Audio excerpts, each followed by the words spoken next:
अब Israel Hamas conflict जो है ये फैलता जा रहा है। जी हाँ, अभी जो लेटेस्ट रिपोर्ट आई है इसमें अब ये लड़ाई हमास और ये पैलेस्टाइन के एरियाज होते हुए, इसके पहले आपने देखा होगा कि लेबनान के बॉर्डर तक पहुंच चुकी थी, और अब ये सीरिया में भी पहुंच चुकी है। क्योंकि अभी अभी जो आपने देखा होगा, जो न्यूज़ रिपोर्ट्स आ रही है उसमें इजरायली एयरफोर्स ने सीरिया के अंदर भी मिलिट्री पोजीशंस को स्ट्राइक किया है, जिसमें सीरिया के 8 या 10 जो वहाँ के सैनिक लोग हैं, जो वहाँ के फौजी हैं सीरिया के, वो मारे गए हैं। और ये हमला इसराइल ने किया है सीरिया के कुछ उन मिलिट्री पोजीशंस में, जिसमें कि सीरिया के कुछ कमांड एंड कंट्रोल सेंटर भी डिस्ट्रॉय हो गई हैं। और आईडीएफ जो इसराइली डिफेंस फोर्स है, उसका कहना है कि उसने ये हमले जो है सीरिया की तरफ से हुए रॉकेट अटैक के रिस्पॉन्स में किया है। क्योंकि सीरिया और लेबनान में हिजबुल्ला ऑपरेट करता है, जो कि एक तरह से इसराइल का एक नॉर्दर्न फ्रंट है जो खुला हुआ है। अपार्ट फ्रॉम गाज़ा, गाज़ा तो चलो उनके एकदम बिल्कुल घेरे में है, और वहाँ जो मिलिट्री ऑपरेशन चल रहा है वो अलग है। लेकिन ये नॉर्थ की तरफ अब ये लड़ाई काफ़ी हद तक फैल गई है। और इसमें एक ये भी रिपोर्ट है कि लेबनान के अंदर लगभग 20,000 लोग अपने अपने घरों को छोड़ के पीछे की तरफ हट गए, यानी कि वो एरिया खाली करा दिया है इसराइल ने लेबनान के अंदर। इसके अलावा जो गाज़ा की रिपोर्ट है उसमें अब तक मरने वालों की संख्या लगभग 5,500 के आसपास पहुंच चुकी है, और इस पूरी लड़ाई में लगभग 6,500 पौने 7,000 लोग मारे जा चुके हैं। इसमें 1,400 लोग इसराइल के हैं, और लगभग 5,500 लोग जो हैं वो गाज़ा के अंदर हैं। इसके अलावा लगभग 100 लोग हिजबुल्ला के भी मारे गए हैं, जो कि लेबनान में जिनकी डेथ हुई है, जो लेबनान बॉर्डर पे हिजबुल्ला के खिलाफ कार्रवाई चल रही है। इसके अलावा और 8 या 10 लोग आज सीरिया के अंदर भी मारे गए हैं इसराइली एयरफोर्स के अटैक में। तो ये जो जिसका डर था, आज ये लड़ाई का लगभग 18वां दिन है, 17-18 दिन से लड़ाई चल रही है। उम्मीद थी कि ये फैलेगी, हमास और पैलेस्टाइन के अलावा, इसराइल पैलेस्टाइन के अलावा दूसरे क्षेत्रों में भी इस आग के फैलने की पूरी पूरी संभावना है, जो कि पहले लक्षण देखे जा रहे हैं। उसके बाद हमास के बाद ये जो है लेबनान तक पहुंचा था सीरिया, और लेबनान और हिजबुल्ला तक पहुंचा था, और अब ये सीरिया के अंदर भी पहुंच गया है।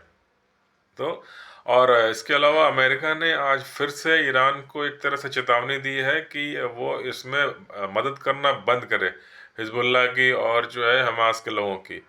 और इसमें ईरान ने एक तरह से ऊपरी तौर पर मदद बंद भी कर दी है। यहाँ पर्दे के पीछे कोई हेल्प चल रही हो तो कह नहीं सकते। और जो सबसे गंभीर बात है वो है संयुक्त राष्ट्र यानी यूनाइटेड नेशन के सिक्योरिटी सेक्रेटरी जनरल हैं यूनाइटेड नेशंस के, उनसे और इजराइल के प्रधानमंत्री के बीच भी ये एक तरह से तीखी बहस हुई है, जिसमें कि यूनाइटेड नेशन के जो सेक्रेटरी जनरल हैं उन्होंने एक तरह से हमास का पक्ष लिया है, और ये कहा है कि हमास ने जो हमले किए वो बिना कारण नहीं थे।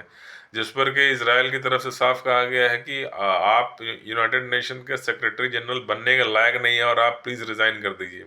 यानी कि अब ये मामला यूनाइटेड नेशन के कंट्रोल के भी बाहर जा चुका है, जिसमें पूरी तरह से अमेरिका जैसी महाशक्ति सपोर्ट कर रही है। ब्रिटेन, फ्रांस के राष्ट्रपति कल वहाँ आए थे इसराइल में अपना सपोर्ट दिखाने के लिए। इसके अलावा आज ऑस्ट्रेलिया ने भी जो है अपने फौजी तैनात कर दिए हैं वहाँ मिडिल ईस्ट में इसराइल के सपोर्ट में।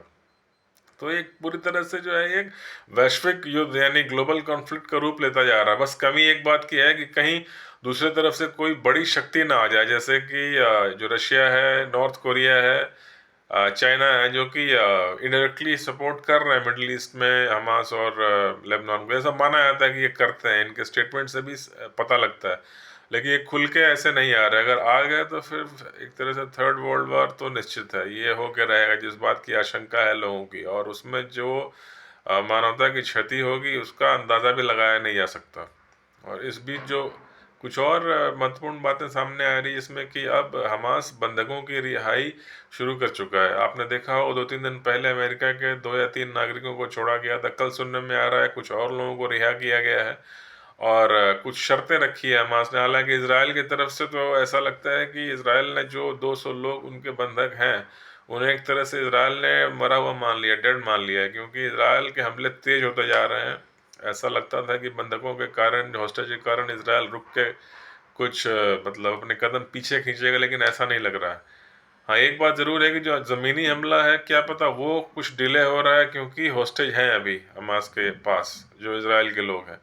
लेकिन कहा नहीं जा सकता इस बात। और अब ये भी सुनने में आ रहा है कि वहाँ पे इसराइल ने एक तरह से इनाम रखना शुरू कर दिया है कि जो भी हमास के ठिकानों का, उनके सुरंगों का या होस्टेज का पता बताएगा, उसे डॉलर में या काफ़ी मोटी रकम इनाम के तौर पे दिया जाएगा और उससे हम गाज़ा से बाहर निकाल लेंगे सुरक्षित।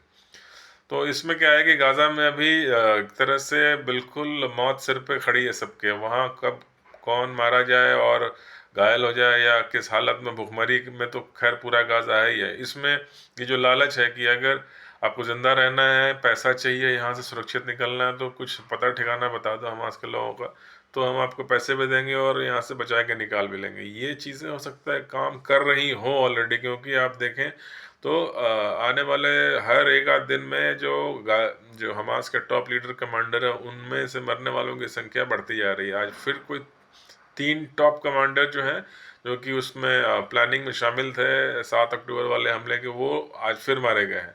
इतनी सटीक इन्फॉर्मेशन मिलने का मतलब है या तो जो इसराइल की कुछ ग्राउंड ट्रूप्स ऑलरेडी अंदर पहुंच के ऑपरेट कर रही हैं, जो कि सटीक इन्फॉर्मेशन दे रही हैं और वहीं पे सीधा इजरायली एयरफोर्स हमला कर रही है, या फिर ये जो प्राइज़ वाला है, ये जो क्या कहते हैं, जो पैसे का लालच दिया जा रहा है, इसमें जो लोग भुखमरी और घायल हैं या एकदम जो मौत जिनके सामने है, वो अपनी जान बचाने के लिए, अपने परिवार का जान बचाने के लिए हो सकता है कुछ इन्फॉर्मेशन दे रहे हो इजरायली फोर्सेस को, जिससे कि ज़्यादा से ज़्यादा ये हमास के लोग मारे जाना शुरू हो गए हैं पिछले 3-4 दिनों से, अगर आप देखें तो फिलहाल स्थिति यही है। और जो गाज़ा में ये देखने में आया था कि कुछ मदद राफा बॉर्डर से अलाउ किया था इसराइल ने, लेकिन अब सुनने में आ रहा है एक दिन अलाउ करके फिर बंद करवा दिया था। कभी वो अलाउ करते हैं, कभी बंद कर देते हैं, तो वहाँ पे कुछ खास मदद नहीं है।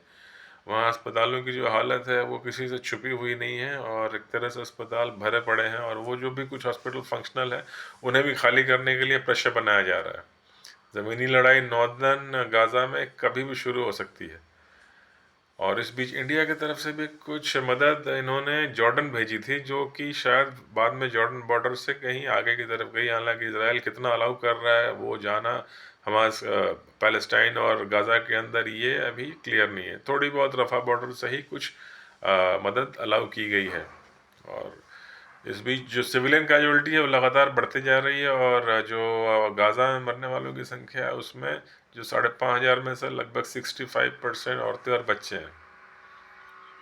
तो यही अब देखें, हम तो यही उम्मीद कर सकते हैं कि ये ग्लोबल कॉन्फ्लिक्ट का रूप ना ले और किसी तरह से बीच बचाव का रास्ता निकले। खून खराबा, क्योंकि दोनों तरफ से क्षति काफ़ी हो चुकी है और बढ़ती ही जा रही है, और अगर ये कॉन्फ्लिक्ट फैला तो इसमें पूरी दुनिया भी चपेट में आ सकती है, मिडिल ईस्ट के साथ साथ। तब तक के लिए अभी इतना ही।